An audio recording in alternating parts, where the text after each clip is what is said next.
分鐘快問快答。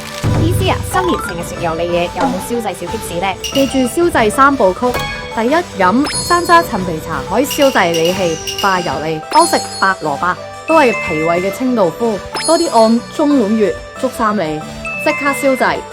意思啊，新年咯，有機會同屋企人通宵打牌，有咩要注意㗎？通宵打牌好容易上火㗎，大家可以去撳下太沖穴，可以疏肝明目、清走捱夜嘅火氣。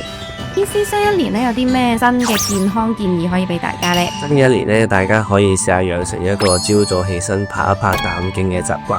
咁膽經嘅位置咧，就喺我哋大髀嘅外側，每一條褲嗰條車線咧，其實就代表係膽經個位置噶啦。就沿住腹股溝，即係髀爛嗰度一路噴到落去膝頭就 OK。